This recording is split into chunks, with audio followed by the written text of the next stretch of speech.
reaching out to partners in the private sector, hospital labs, and research institutions to try to get the ingredients needed to run these tests. We are working with our partners at the state lab and our federal partners to ensure that they can continue to run testing as other labs around the state continue to work to come online to help meet demand. Dr. Bateman from the state lab will provide additional details in his remarks.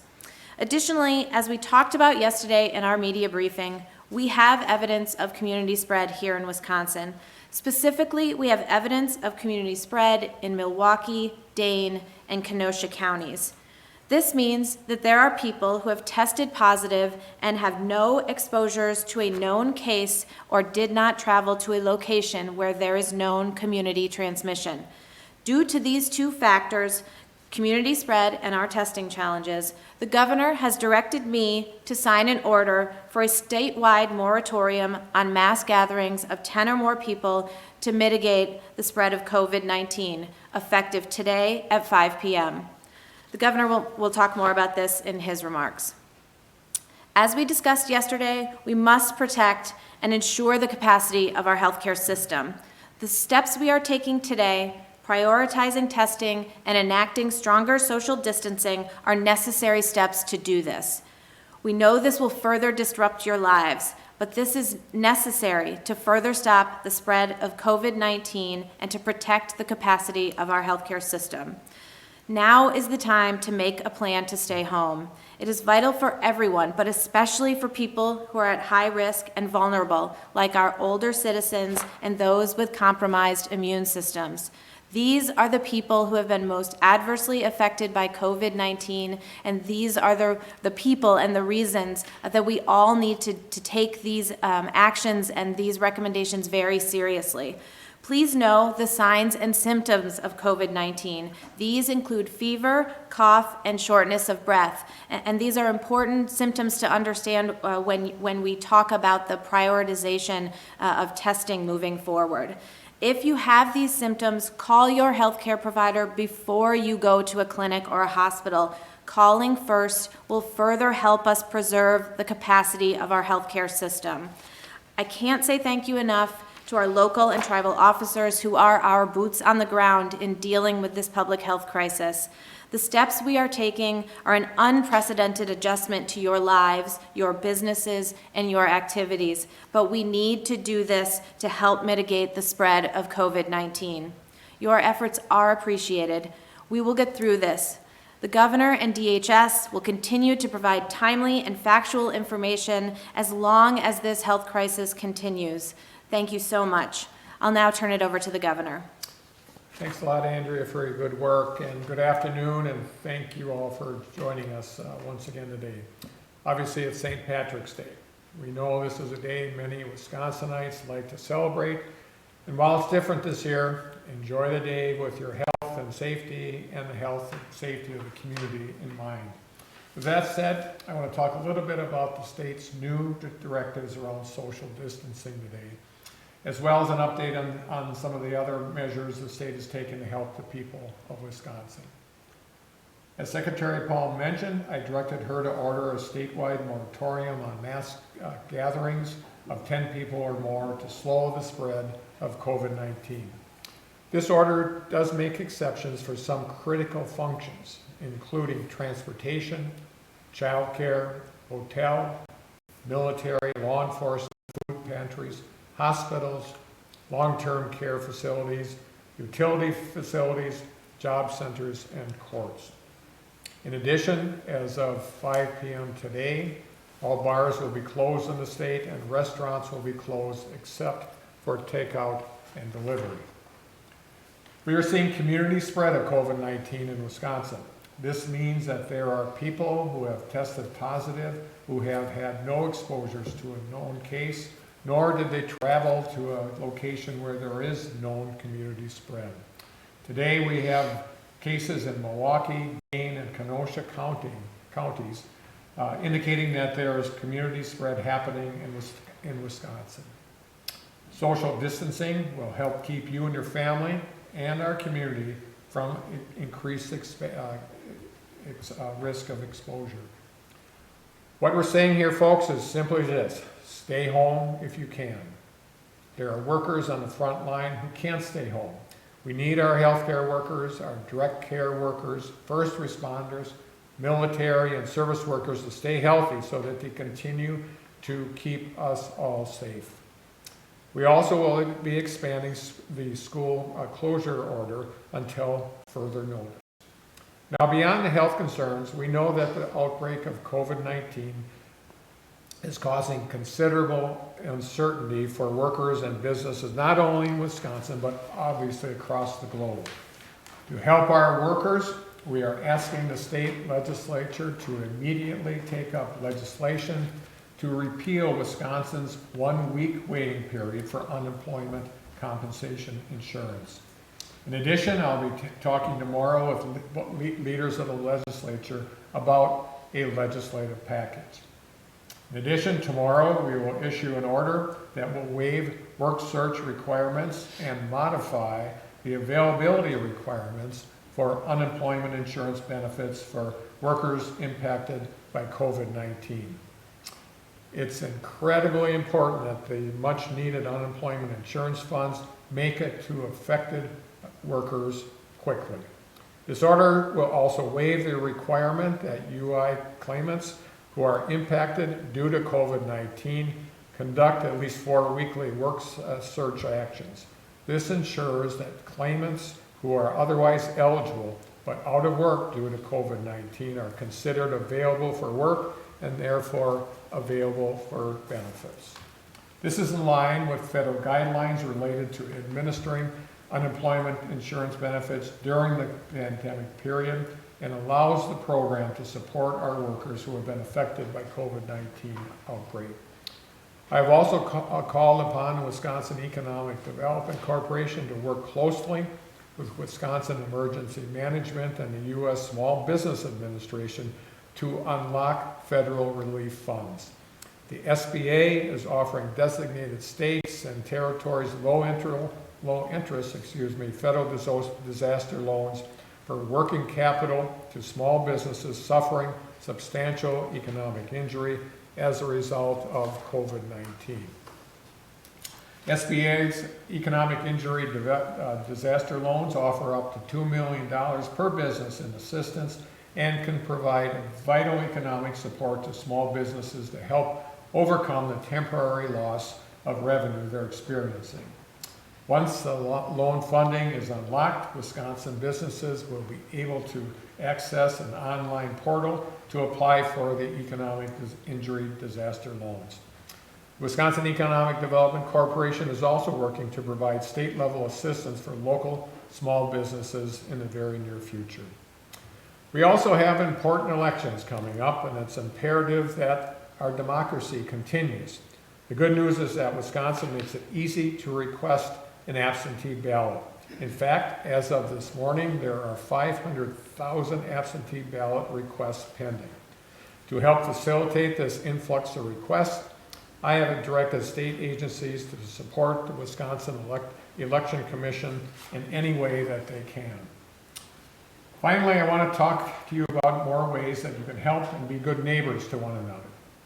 If you can keep your kids at home with you, please do so to ensure that child care is available to our frontline workers. Continue to wash your hands, clean surfaces, and cover your coughs and sneezes. Donate blood if you're able, and consider donations to food pantries and nonprofits to help folks in need. And right now, our supply chain at grocery stores is keeping up. But if folks continue to stockpile, then we will not be able to keep the shelves stocked. So the message is this: buy what you need, don't buy for a year's supply. So thank you very much for being part of this again today, and I'll turn it over to Dr. Westergaard. Right. So I'm Dr. Bateman from the Wisconsin State Lab of Hygiene. I'll provide just a couple more details on the lab testing details. So we initially had a capacity of about 100 specimens that we could test a day, which was our normal capacity. We've since scaled up to be up to about 400 specimens per day. We've achieved this by extending hours of testing, and we plan to be testing for 7 days per week for the foreseeable future. This is our enhanced sustained capacity at this point of 400 a day. However, yesterday and today, the number of specimens that we've received has been substantially higher than this 400 mark. The PCR test that we use, that is the test that was developed at CDC, requires many different ingredients to produce a result. It's much more complex than a pregnancy test where one stick equals one result. So we have a decent number of supplies currently, but the supply chain right now is fragile because so many other labs nationwide are bringing on and scaling up this testing. This is a nationwide issue, not just Wisconsin. So to avoid depleting the supplies we currently have, we're working with our partners at DHS to prioritize the available tests. We've also been in daily contact with Wisconsin clinical laboratories located in hospitals to help them bring up testing in their own labs to increase statewide testing capacity.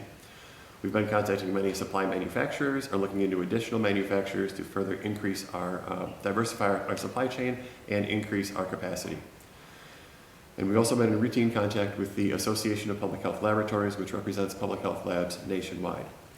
We know that there is some frustration about testing issues nationwide. I do want to assure you that everyone at the state lab and our staff are working very long hours every day with our partners at DHS and others to do the best we can to serve the people of Wisconsin. Thank you. Okay, thank you. And now we'll open it up to questions. A reminder to maintain quality audio, keep your phones on mute until it's time to ask your questions. If you can, use *6 to mute and unmute your phones. And we'll begin our questions this afternoon with Maddie Hine from the USA Today Network. Maddie?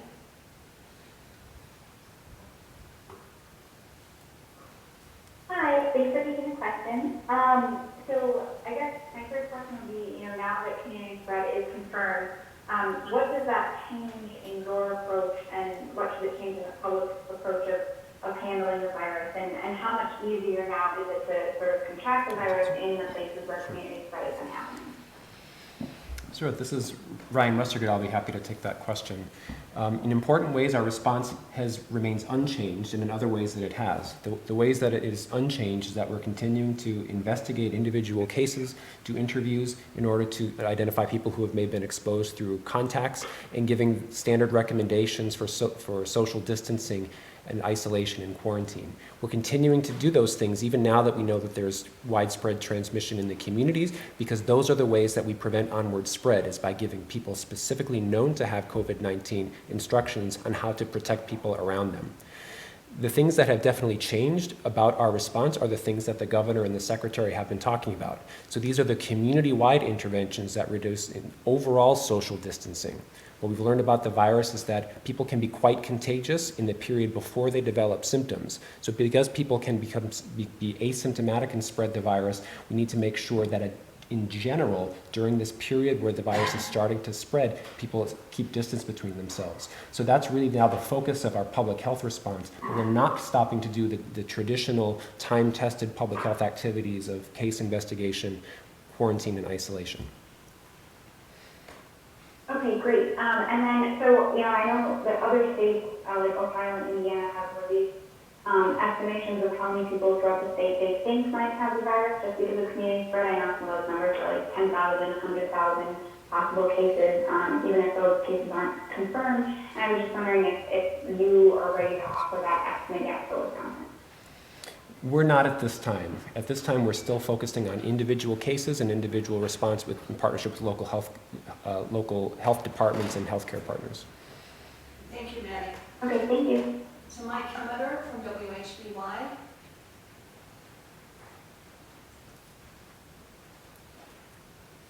And a reminder, *6 to mute and unmute your phones. Mike Kemeter from WHBY Radio.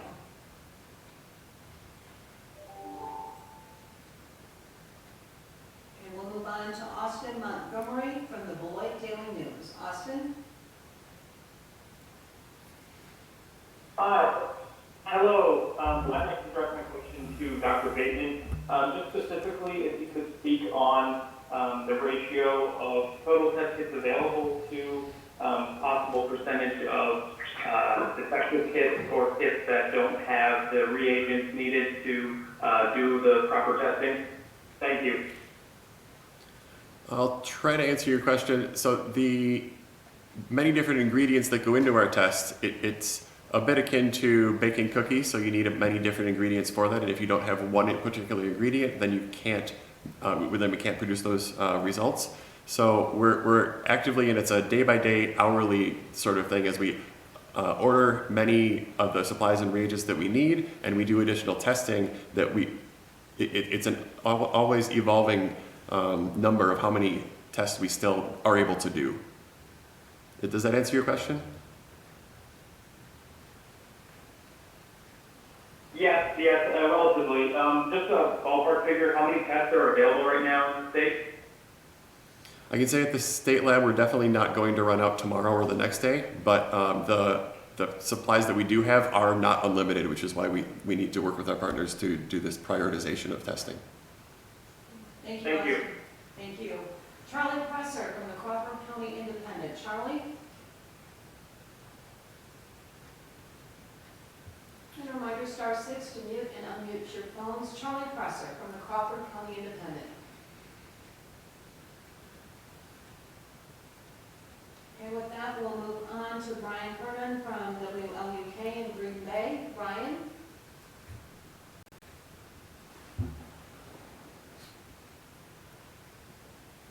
Brian from WLUK.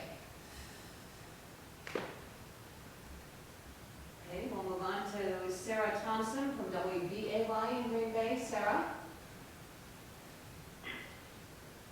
Hello, thanks for taking my question. For the governor, you mentioned something about expanding the school closure notice until further notice. What did you mean by that, or could you elaborate on that? Yes, in the first notice, executive order around this issue, we had an April 6th deadline. We're removing that deadline just because we don't know if it's a realistic deadline. So we're making it indefinite. We're going to continue to monitor this on a regular basis and open up schools as soon as possible, but it certainly won't be before April 6th. So we made it indefinite.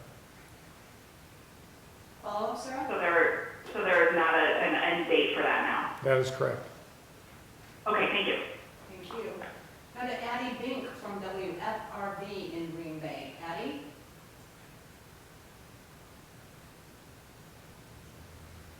And a reminder once again, star 6 to mute and unmute your phones. Addie from WFRB in Green Bay. Moving on to Rob Sussman from WTAQ Radio in Green Bay. Rob? Well, thanks for taking my question. One quick thing. Can we get the counties that the new cases are in? And then as a secondary question, this one is for the governor. The moratorium on gatherings of more than 10, will that be enforced by police? And if so, will there be, what would the penalties for that be? This is Ryan Nelson, Student Governor Evers, Chief Legal Counsel. In terms of penalties, that is enforced by local officials, local law enforcement. Failure to file or comply with a health order can result in a $250 fine and or imprisonment up to 30 days. That said, we do expect people to comply with this. It is a serious situation. And we hope that Wisconsinites do what they always do and chip in and do their part to combat COVID-19. Fantastic, thank you. And can somebody speak to the new cases? So as for the number of counties in which we have cases, unfortunately that's been changing on an hour-to-hour basis. So we have updated our website daily, which you can see the number of cases that have been identified every county, in that we freeze those data and present them at 2 o'clock on the website. Thank you, Are there Rob. any new counties? I don't have the list in front of me, so it'll come online at the update at 2 o'clock. Thank you. Thank you, Rob. To John Nizer from NBC 26 in Green Bay. John?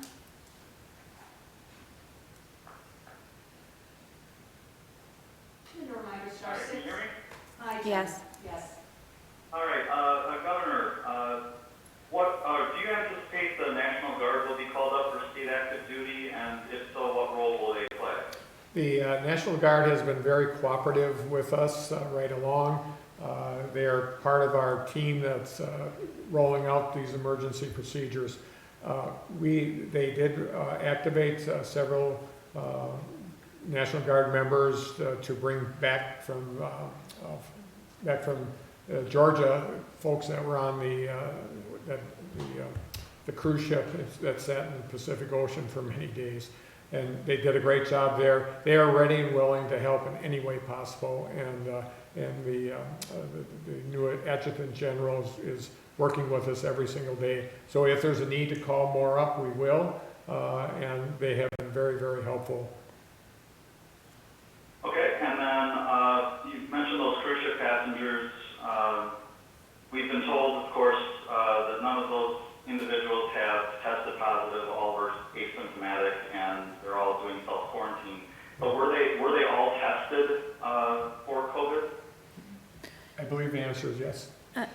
No, our policy for returning travelers is that tests are only indicated for people who have developed symptoms. So the most important thing in a returning traveler is a symptom evaluation and an interview. And people only get tested if they develop symptoms.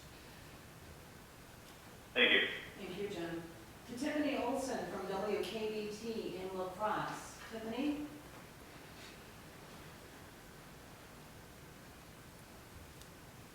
Tiffany Olson from WKBT. We'll move on to David Wahlberg from the Wisconsin State Journal. David? Yeah, hi, thank you. It looks like more drive-through testing is becoming available in Wisconsin. So I'm wondering, can you characterize the extent of drive-through testing that you're aware of? And then given that drive-through testing likely is going to create more testing demand, and yet at the same time you're saying only certain people should be tested, how are you going to square those two things? I'd be happy to start by addressing that question and talk more about what we mean when we say we're prioritizing tests and how we hope that that gets implemented. So the availability of drive-through testing is something that we support in order to reduce the threshold for getting people tested. But our message to clinicians that went out today, and I think it's also important for the general public to hear and understand this message, is that not everyone needs a test. People that don't have any symptoms have no reason to get a COVID-19 test.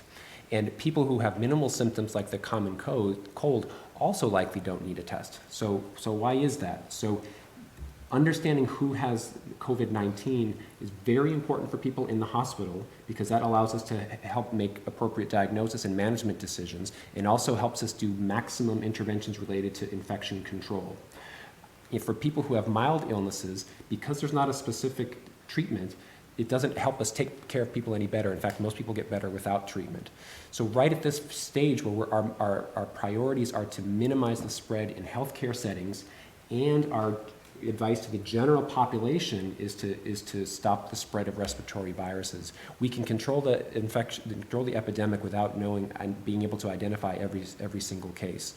So the message to providers is that we really want to prioritize hospitalized patients who are high risk of having poor outcomes because of medical complications and comorbidities, and people in congregate settings like long-term care facilities. The message to the general public is that if you're not in one of those high-risk groups, you probably don't need a test.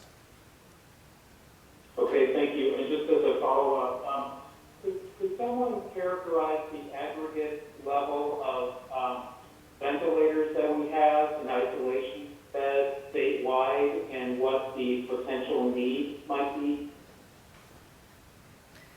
So our folks in the statewide response are working very closely with our hospital partners around the state to do that kind of inventory, to understand how hospitals are thinking about the surge capacity within their own hospitals and across their communities, so that we have a good understanding of the status and the state of our ability to surge moving forward. Are you saying you don't know the statewide totals yet, though?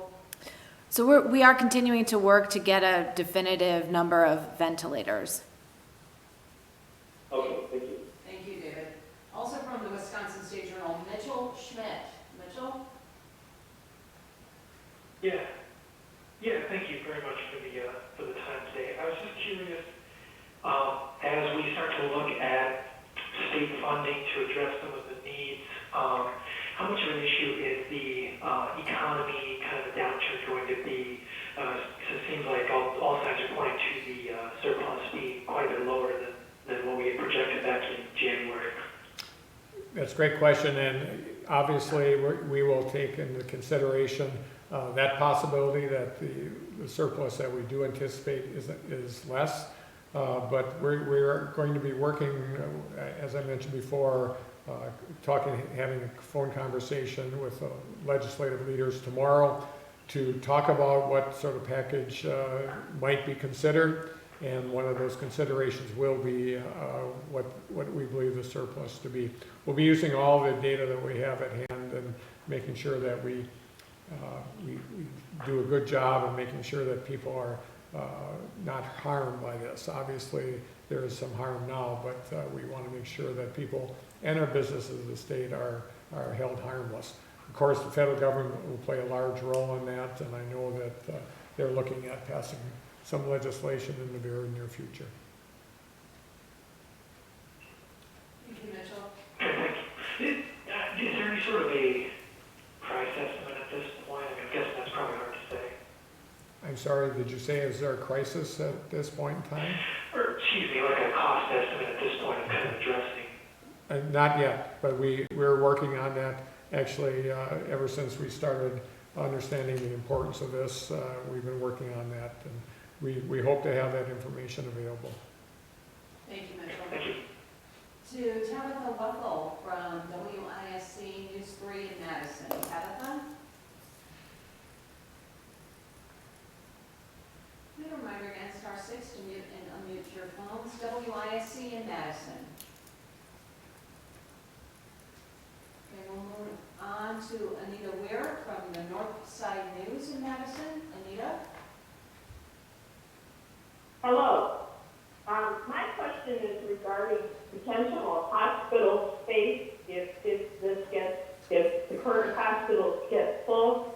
Have you found closed hospitals or motels closed that could be used? Is there excess capacity? Also, what about the VA hospital? Is that being used, and will it be?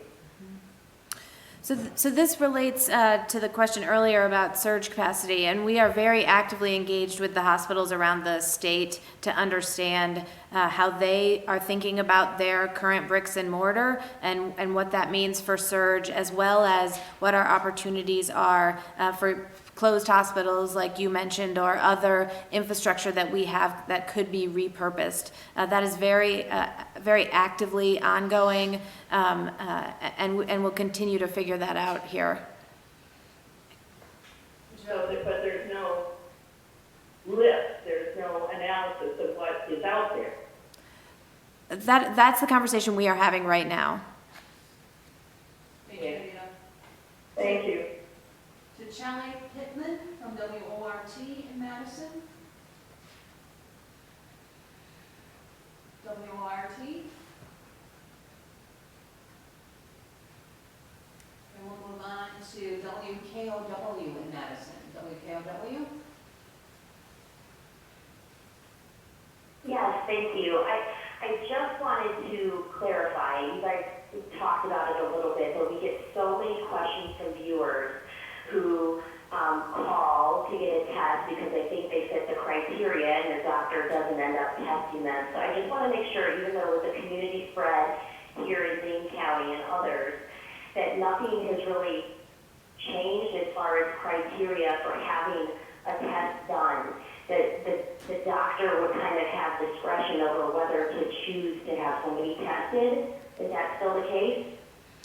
Yeah, it's still the case that we're relying on healthcare providers to make that determination of whether someone needs a test. But we are giving specific guidance on who we think should be prioritized for testing.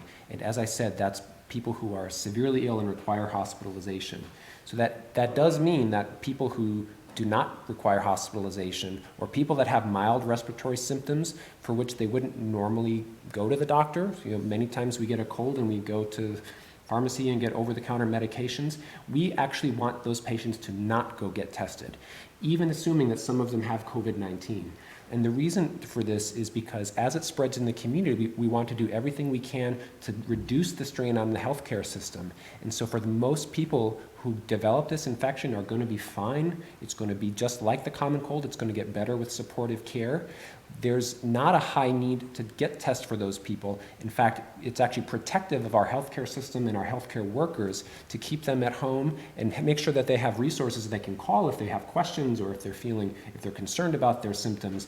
But in general, we want people to feel comfortable that if you have any respiratory symptom, whether it's COVID-19 or influenza, which is still going around, or another one, if your symptoms are mild and you don't have medical complications or chronic diseases that put you in a high-risk category, you don't necessarily need a test. And so that's our recommendation for both patients and providers right now. Okay, thank you. That's my understanding. I just wanted to make sure. I know you guys had chatted about it before, but my other question is, can you be more specific on the communities, towns, and cities that have this? I know you send out the counties, but we get a lot of questions about which areas of the county, and for like Milwaukee and Dane, it's a little bit bigger. So no, our decision sort of for all of reportable diseases that we do in public health is to report no less than the county level, unless there's a specific exposure or a specific facility, for example, that we think poses a risk to the public. If the public needs to know about a specific area that would be unsafe to visit, then we tell them that. But just to protect privacy of individuals, we only report data out at the county level. Okay, thanks for taking my question. Thank you, Dan. To Taylor Hott from Fox 6 in Milwaukee. Taylor? Reminder, *6. Yeah, good afternoon. Thank you for taking my call. First of all, when it comes to the Wisconsin Work Share program, which EWD has already been encouraging people to register with, is there a cap or a dollar amount of folks that you'll be able to help with that fund? We'll have to get that information for you, unless you know. DWD is actively working in order to build up capacity and be able to address the increased need. That's something that we've been actively working on. Okay. And my follow-up question is, if I'm hearing you right, even if you may have COVID-19, don't go get a test because you can, stay at home. Is that an indication that we will never have an accurate number of the amount of people here in Wisconsin that actually have it? I believe it's fair to say that we don't intend to count every single case, but that doesn't mean that we can have an accurate assessment or estimation of the numbers of cases or the degree of the epidemic. We do something very similar with influenza. We do surveillance, which means we count hospitalizations, and a certain proportion of people who come into healthcare get a test just for data collection purposes. So we, in epidemiology, feel that we can give a good estimation of the disease burden in an area without counting every single case, and that's something that we do for all conditions. Thank you, Taylor. Two reporters from WISN in Milwaukee, Andy or Matthew? From WISN. Hello, can you hear me? Yes, we can. Can you hear me? I'm sorry. Yep. Okay, so help me out here, Dr. Westergaard. So, the only way to contain this, if everyone gets a test, for example, if you have symptoms that are mild and you stay home for 2 weeks, how do you know when you're not infectious to other people again? Yeah, that's a great question. It's still a new virus, and the research is ongoing, but there have been some publications from various parts of the world that have shed some light on this. We feel that a majority of cases, about a week to 10 days after the onset of symptoms, the level of virus that's they're shedding or that's coming from their body is low enough that it makes transmission unlikely. So it may not be 100% that we can tell everyone without some very sophisticated testing when they're not contagious. But as a general recommendation, people whose symptoms are completely better, they've had no fever for 3 days, and at least a week has gone by since they started to have symptoms, that's the threshold that CDC and we're adopting as a good recommendation for when someone's no longer contagious. So that's something that's really been an evolution. A week ago, we gave guidance to our local public health that we thought 2 weeks was the safest. But some international public health organizations, based on some research, have said that a 7-day period is probably sufficient as long as their symptoms have gotten better and they've had no fever for 3 days. Okay, follow-up, Billy Wisen? That's it, I'll give my time away, thank you. All right, thank you. To Mark Stevens from CBS 58. Mark? Yes, we were originally being shown data that was a positive recovered. That's no longer there. Is that data still being collected? We have one positive case that is recovered in the state of Wisconsin. That number is the same. Okay, so no additional cases like that. Correct. Thank you. Thank you. Molly Beck from the Milwaukee Journal-Sentinel. Molly? Hi, thanks for this call. This question is for the governor. I'm wondering what kind of guidance you're giving to local officials for enforcement of the bar and restaurant closures and the gathering limits. One county sheriff told us they're just responding to complaints and are not going to be proactive about it. I'm just wondering if you think that's adequate. Molly, this is Ryan Elsistuin. The Attorney General will be providing guidance to local officials regarding enforcement. And again, this is something where, while there are penalties associated with it, we really do hope that everybody chips in and does their part because of the gravity of the situation and the number of businesses and places impacted by this order. Thank you. Molly?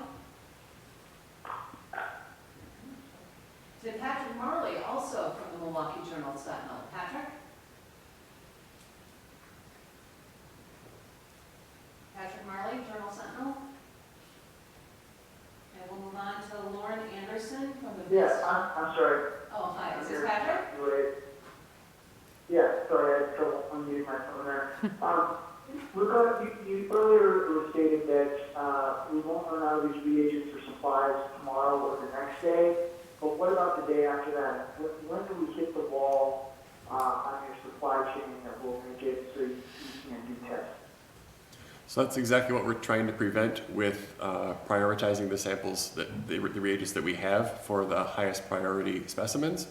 And it's a constantly evolving number as we do more tests as well as order more supplies and ingredients for it. So I can't really give you an exact, it won't be the day after that, I can guarantee that. But just the general, we know that these are not unlimited, and so we need to prioritize the testing capacity that we do have. I would say, Patrick, this is Andrea Palm. We also are working very actively with other labs that are coming on board and in the private sector and other partners to help us expand capacity and bridge this so that we are spreading more widely folks who are able to do this testing to take some of this pressure off the state lab as well. But expanding capacity more broadly is a really important part of the sustainability of our testing capacity over time. And thanks so much for that. Switching topics a little bit, ICU beds, do you feel that you have a good handle of how many ICU beds there are in the state, and will it be enough for what's going to hit us? So I think the actions that the governor's directed me to take today and the ones since Thursday when we declared the public health emergency are all designed to try to protect the healthcare system so that we do have the capacity and that we are able to surge to a place that we are able to treat those who are most severely impacted by the disease. The planning that is going on simultaneous to that is assessing that surge capacity, is understanding beds and where they are and how folks are going to be working together to utilize that capacity so that as this evolves and continues to evolve and we take further actions, that those systems are ready and in place when we need that surge. And so do we know how many beds we have? Well, it's not a static number because facilities will convert space. They will places that are ambulatory or that have lower priority patients that are not part of this response, they'll take over those parts. There's all of that planning and everybody thinking through their own capacity within their own facilities is happening now. And so we will get a better understanding of the full capacity of the state of Wisconsin as the hospitals continue to think through that, and we all work together to get to a number that everybody has an understanding of. Thank you, Patrick. Moving on to Lauren Anderson from Biz Times in Milwaukee. Lauren? Hi, thanks. My question is, of the 72 cases that are confirmed at this point, what do we know about those patients' status? Are they, how many are being hospitalized in critical care, and how many are recovering at home? We don't have that. We don't have the information to share at that level of detail. Many of the cases were just identified today, and we're still collecting information. Follow up, Lauren? Okay, we'll move on then to Chuck Hornbach from Milwaukee Public Radio. Chuck? You are unmuted. Hi there. Could you still talk about the age range, and specifically, do we have any people 18 and under who are available? Again, we don't have that information at that level of detail right now. Thank you, Chuck. Jeremy Janine from Urban Milwaukee. Jeremy? Question on what happens if they were to run out of testing supplies. Are there other types of tests that can be administered? Do you just treat cases based on what evidence is at hand? What happens? So as we mentioned earlier, there's no specific treatment for this particular infection. The reasons that it's helpful to know are so we can provide best supportive care and not provide unnecessary treatment for other things like influenza.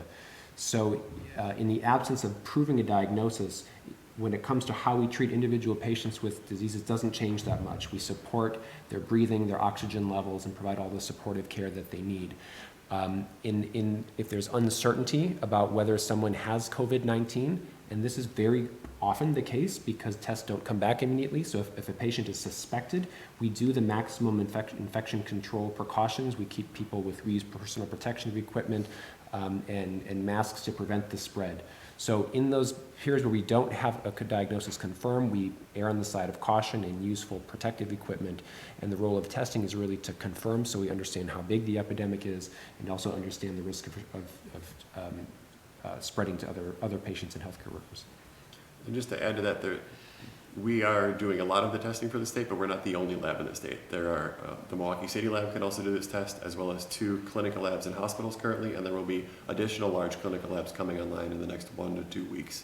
So statewide testing capacity will continue to increase. Thank you.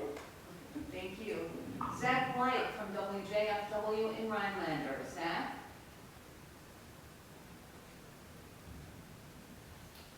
WJFW in Rhinelander. And reminder, *6 to mute and unmute your phones. We'll move on then to Matt Piper from the Sheboygan Press. Matt? Yeah, thank you. I'm sorry if this was addressed earlier, but I am wondering, with the amount of tests that you're saying you have the capacity to do each day, over the weekend, if I understand right, you could do 300 per day, now you can do 400 per day, and you have more requests coming in than that. Why are the daily numbers of new tests not 300 or 400, considering that's just the one lab that those tests are occurring at, and there are other labs contributing as well? So the number of tests that are performed in a lab aren't necessarily the number of people tested for them. So we're reporting individuals who are tested positive or negative, but some individuals get multiple tests from 2 sites. That's been something that changed. Initially, there was a swab in the nose and the throat. As that's going on, the recommendation is to use fewer specimens in just a nose swab. So there's that's one reason the numbers don't match up. There's also a lag with some turnaround time, and there's delays in reporting. So there's a lot of different labs reporting data at the same time. So we're trying to, on our DPH website, we're really trying to present accurately the number of individuals who have been evaluated, and most importantly, the number of individuals who are positive or have infection, but the number of cases doesn't match up 1-to-1. Is that fair to say? Yeah, and also due to the delay of the update once a day at 2 p.m. That's right. Thank you for that. And then also on ventilators, I just wanted to follow up. I understand you don't have a perfect number right now, but do you have a ballpark, considering that's something that seems like hospitals should be able to provide fairly easily? And if there was a deficiency, are there any ways you can address that? The president has encouraged hospitals to seek and purchase more of them. We are continuing to work with our partners to get exact numbers, and we certainly can provide that when we have it. Thank you, Matt. To Jake Ekdahl from Waukesha Freeman. Jake?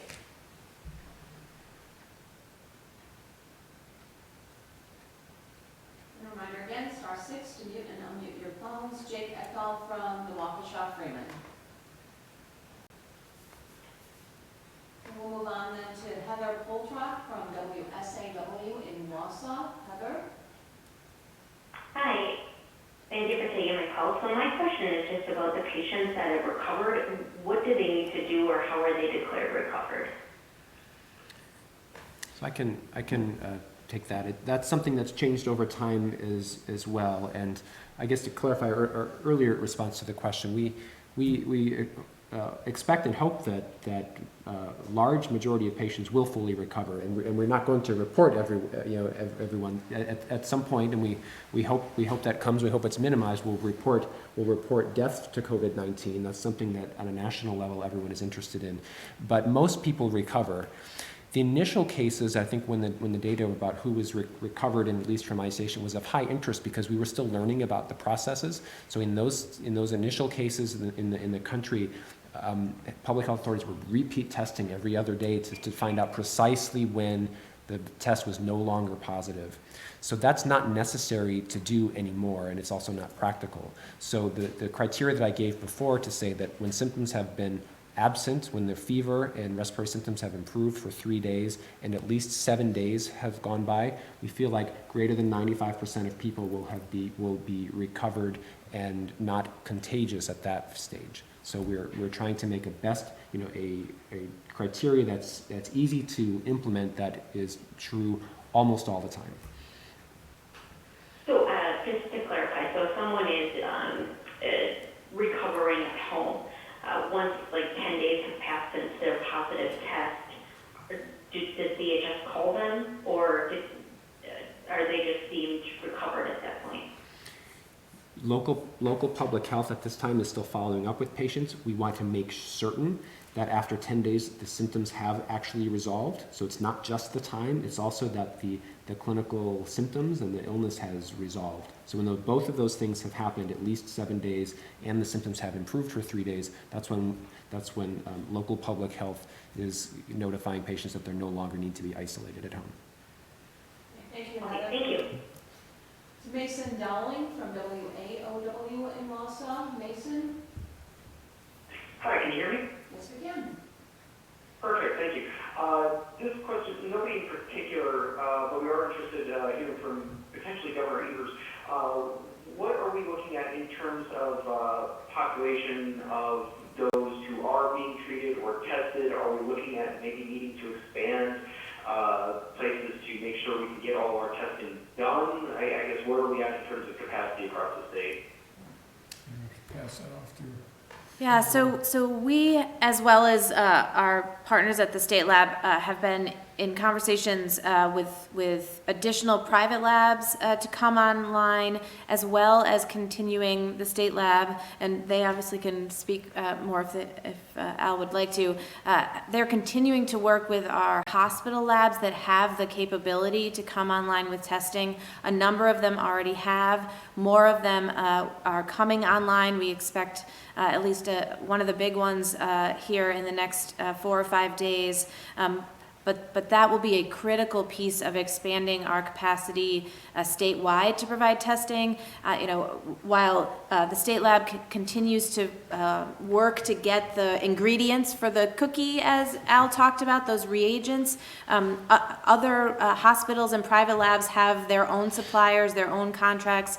And so while everyone is looking to get these different ingredients for their tests, the expanding the capacity and the number of places that have pipelines and contracts will help us expand our capacity and be able to meet need. And so those are really important pieces of what needs to happen urgently over the next week to a month, and then into the coming months when manufacturers will have more prepackaged tests that will be more like annual flu tests that are easier to provide to patients.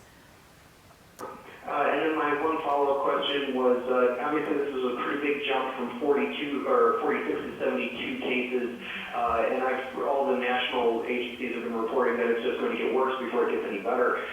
My question is, with the new announcements today from Governor Evers in regards to the moratorium, everything in that, bars and restaurants, what's the next step? I mean, how much further do we go in on this? Well, we believe that this step will take us a long way down the road. It is about individuals responding well. It's about individuals making sure that their social distancing is part of their daily life. It's about individuals making sure that their children are taken care of, so that our child care institutions can take care of the children of emergency responders. So it's everybody pulling together on this, and if they do, we should be in a good place right now. But it is an evolving process, and we will continue to evaluate whether this is sufficient. But this is where we think we should be at this point in time. If everybody takes it seriously, that's part of the problem. I know the impact on individuals across the state obviously vary, but Wisconsinites are very resilient and very willing to step up to the plate, and that's what we're counting on. Thank you. You bet. Thank you, Mason. 2 reporters from the Associated Press. Will begin with Todd Richmond. Todd? Yes, can you hear me? Yes, Yep. we can. Can you hear me? Mm-hmm. Hello? Yes. Hi. So, Governor, hello? Yes. Go ahead.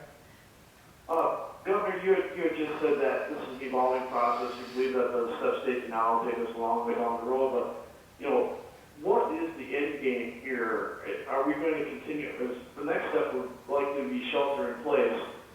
But where do you go from here? When do you know that we turn the corner? What can you tell people, is there anything to hope for in the next, before August, that things will return to normal? What is your benchmark for determining, well, we've limited it to 150, 200 infections, we can start pulling back now? What is the point where you can start pulling back? Well, I'm going to rely on the experts in this field, but at the end of the day, it is around individuals and what they're doing to make sure that social distancing is happening.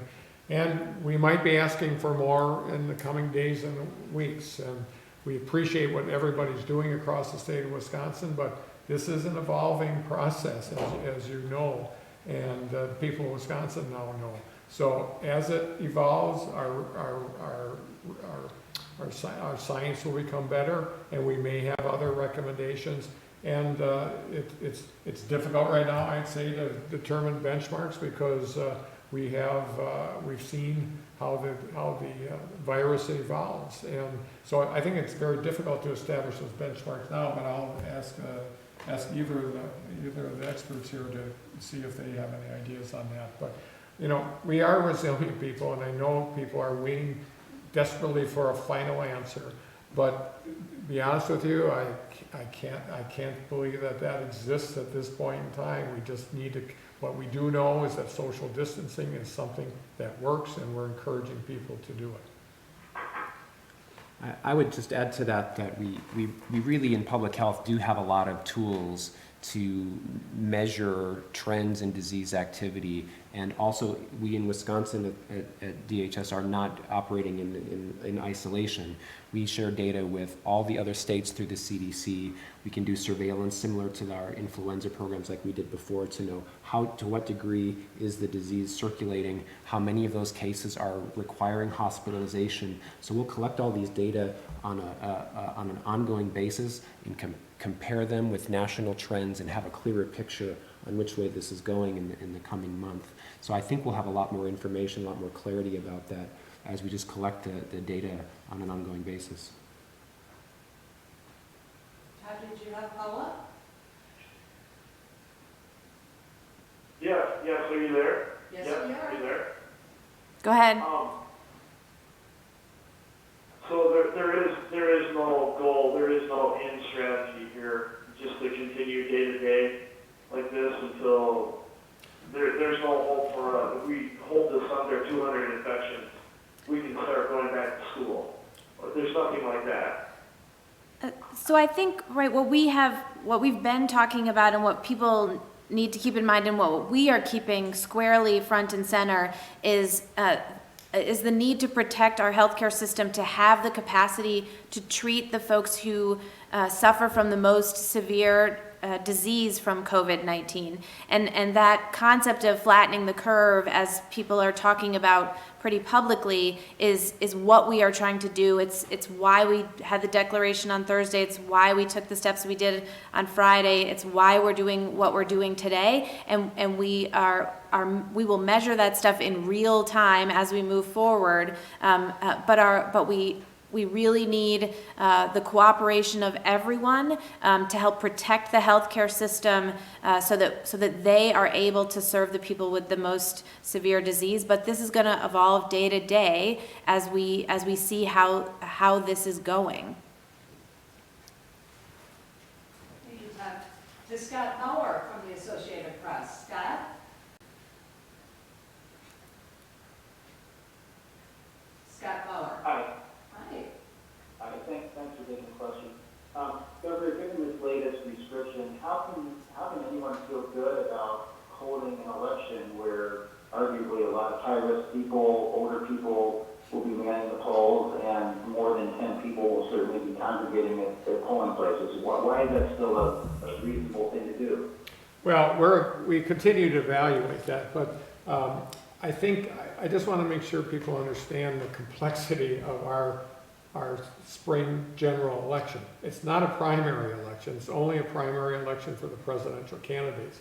We have lots of other nonpartisan, and you know this, we have lots of other nonpartisan officials at the county level, at the state level, at the local level. And so we have to weigh all that.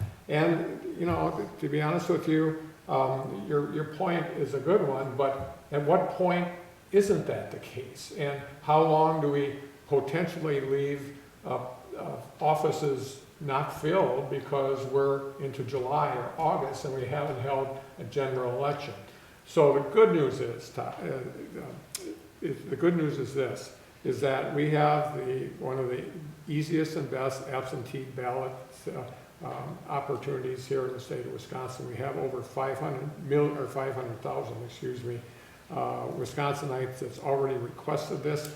So our goal right now is to get as many absentee ballots as possible and continue to take a look at what an election would look like on April 7th. But I encourage people not to compare us to Ohio. And we obviously would not wait until the night before to make a historic decision like that. But at the end of the day, this is about the complexity of our election system. This is about our democracy. And I know it's also about health. And we will be weighing all those things going forward. But in the meantime, people should be able to get out and provide input to our democracy by voting absentee as much as people can do that. A quick follow-up, when do you hope to have the legislature come back to take up whatever package you're going to put forward? We'll be discussing it tomorrow with the legislative leaders. Thank you, Scott. Andy Moore from PBS Wisconsin. Andy?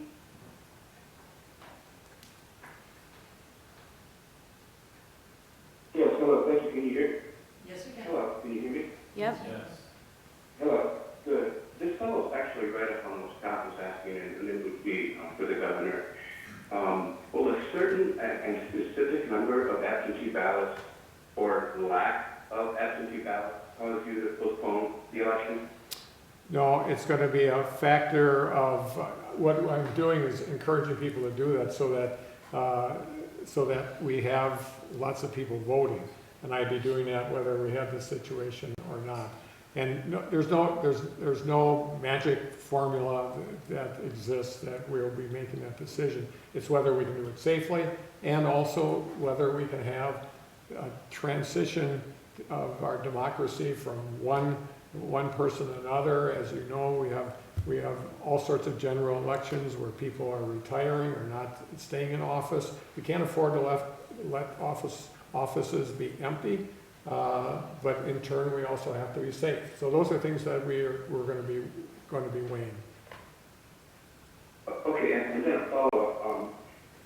And this was spoken to at the top of the call, I missed it, but how will the legislature consider economic relief going forward if they can't physically convene? We'll be talking about that with the legislative leaders tomorrow. And this is Ryan Elston. To clarify, they can convene. So the ban on 10 people or more explicitly exempts the Wisconsin legislature and the Wisconsin court system. Thank you, Andy. Okay, good, thank you. Mike Mullen from the Public News Service, Wisconsin News Connection. Mike? Mike Mullen? And reminder, *6 to mute and unmute your phones. To Sandra from Spectrum News 1. Sandra?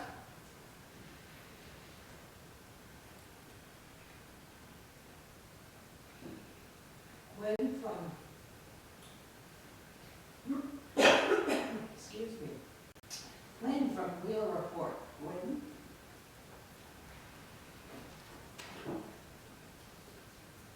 Stephanie Hoff from WIS Business. Stephanie Hoff.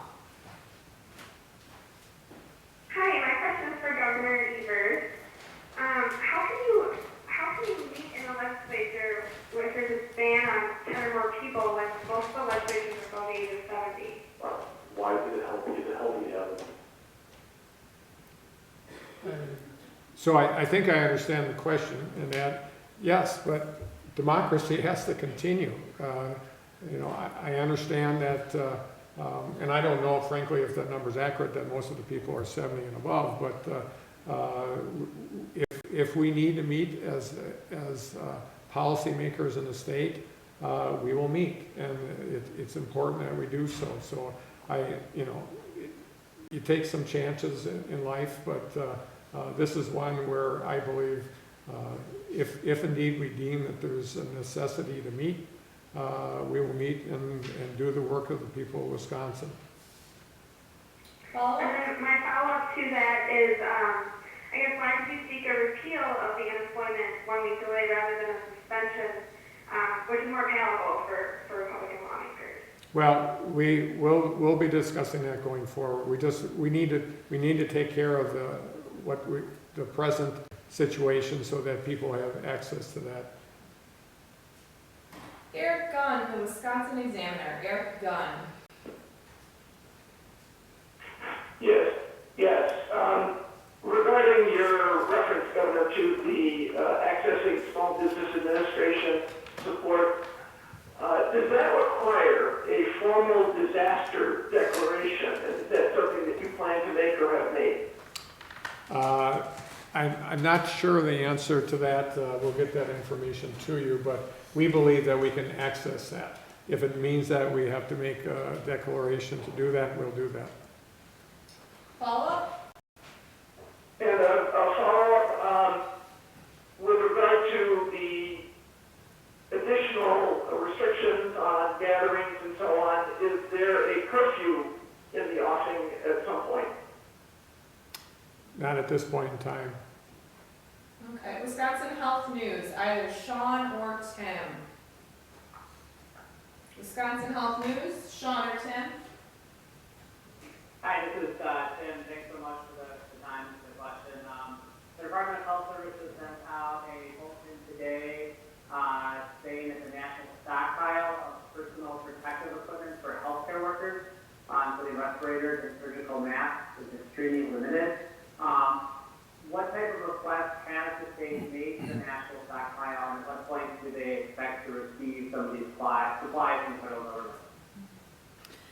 So we have received word from the federal government that we will receive a small allotment of a variety of pieces of equipment from the stockpile. The team is currently working through how we prioritize, how we work through the deployment of those of what we are receiving from the stockpile.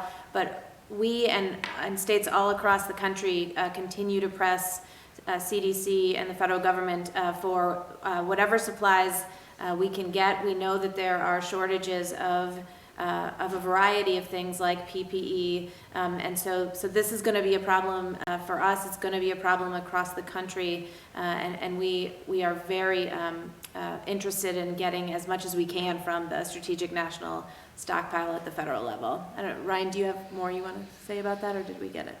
Just that we're also querying specific health systems about their needs, so we can receive requests when we have a good accounting of what resources are available and distribute them equitably. How likely is it that Wisconsin providers could run out of these supplies? I think there are real shortages that we're hearing about, and it's not only one type of supply. We've heard about shortages of gloves and gowns and masks and face shields, and the situation is dynamic. They're not always permanent shortages, but as we hear about health systems, particular hospitals running low on things, we try to respond as best we can, and our Office of Preparedness has communication channels to try to gather those things on an ongoing basis. Okay, thank you. Thank you. Three reporters from Wisconsin Public Radio. We'll begin with Shemaine Mills. Shemaine?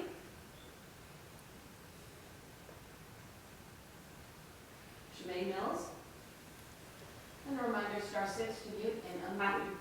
Hi, this is Shanae. Thanks for taking my call. I'm wondering if any thought has been given to opening up schools for essential workers like healthcare workers at hospitals, clinics, and nursing homes, so that they can have childcare. I know our Department of Children's and Families are working regularly with all folks, and in addition to our schools, to make sure that we have the facilities that we need to have, so that emergency responders and others have child care. So that's an ongoing issue. Our Department of Children and Families are working with other organizations to make sure we have enough space. But it's more than just space, obviously. If it's space, it has to be space that's been cleaned and prepared, and so it's not something that's going to happen overnight. But I know that we've made some progress in that area. I know Minnesota has, so is Wisconsin considering potentially using schools in this manner? Possibly. Thank you. Thank you, Shemaine. To Rich Creamer from Wisconsin Public Radio. Rich? Kind of following up on a question just a little while ago, are we, in terms of testing supplies themselves, reagents and media, whatever, are we at risk of running out of those? Because at this point it's already been described as a pinch point, and with more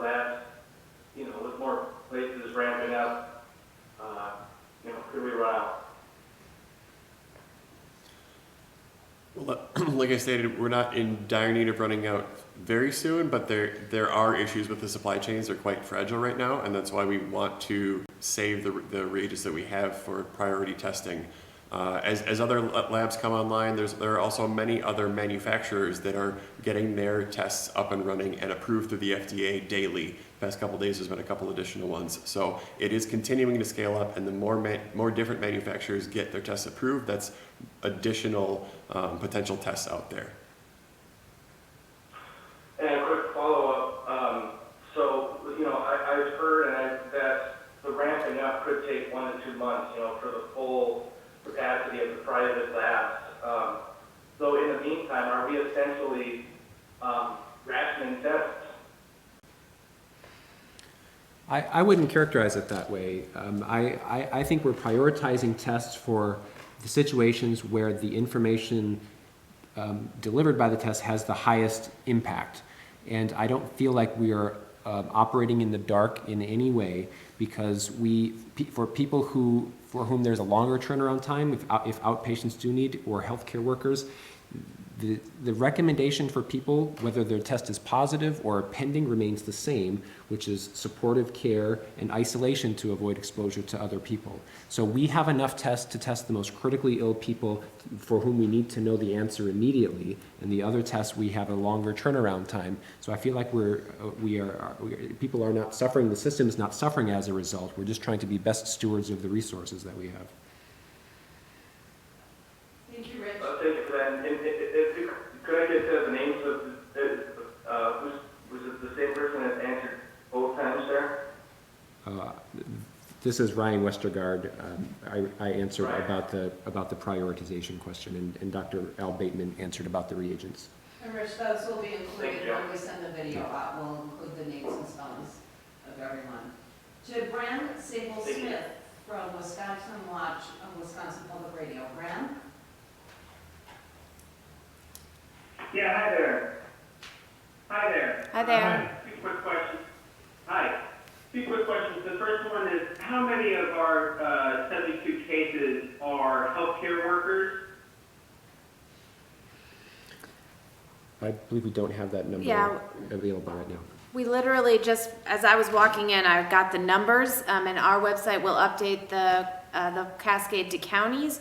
But as it relates to healthcare workers, we think that we need to protect people's privacy. There may be healthcare facilities who choose to disclose that themselves as they, if they have a case, as they work to do their own tracing and prevent the spread.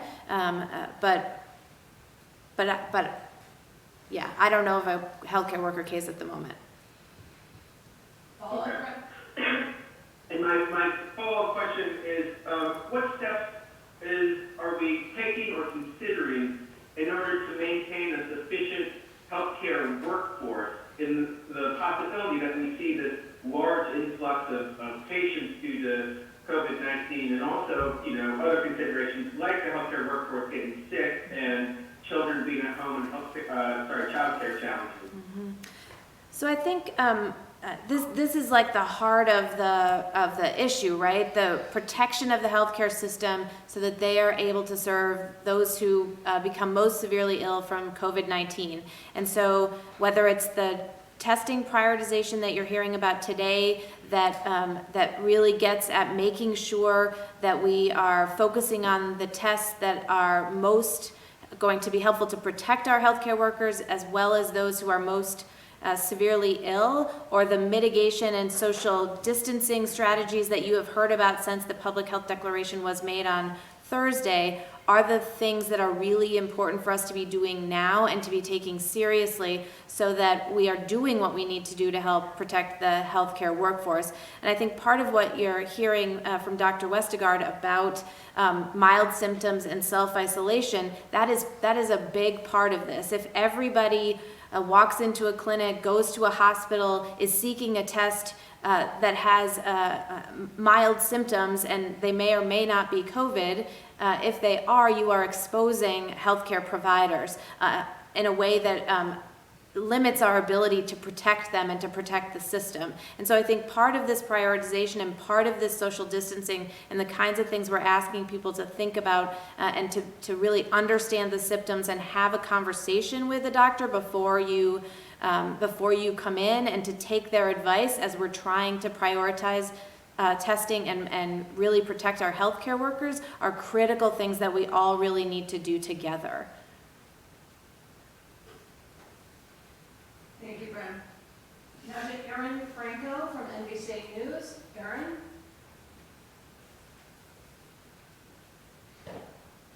Erin from NBC. Yes, it's Aaron from NBC News. Circling back to the election, it sounds like right now there's no consideration to pushing back the election date. Is there any consideration to suspending the in-person voting part of it? And are there any measures that might be taken, like limiting poll locations or bringing in extra poll workers? Any other changes that are being taken? Yeah, we're considering all sorts of options, and frankly, we'll learn some tonight. We have 3 states that are moving ahead with this. We can learn from their successes and from their failures, but we do believe that having democracy move forward, and again, I have to emphasize, this isn't about the presidential primary. This is about our general election in the state of Wisconsin, where lots of local officials and county officials are being elected. And so we're taking this seriously, but we'll be looking at all the items that you mentioned, including how successful tonight's 3 states are. Follow-up, Erin? If not, we will conclude. Our final question comes from Benita Matthews from the Green Bay Press Gazette. Benita? Green Bay Press Gazette. And *6 to mute and unmute your phone. Okay, with that, we will conclude our Hello, meeting. can I ask one more question, please? A follow-up? Just one more. Okay. Well, I mentioned it before, but it wasn't part of the answer. So regarding the Veterans Administration Hospital, is that involved in the patient care equation and also for testing? Is it involved at all in this plan? So as part of our statewide response and the elevation of our EOC to a level 1, we are actively in conversations with the Veterans Administration here in Wisconsin, and we'll continue to figure out what sort of capacity they have to be part of our efforts going forward. Okay. And with that, we will end today's briefing. We'll have a video of this briefing for you later on this afternoon. Any of your follow-up questions can be emailed to dhsmedia@dhs.wisconsin.gov, or you can call the media line at 608-266-1683. Also, a reminder to continue to monitor the DHS Outbreaks and Investigations page and the COVID-19 page at the dhs.wisconsin.gov site for updates on this investigation and pandemic preparations. Thank you, and have a good afternoon.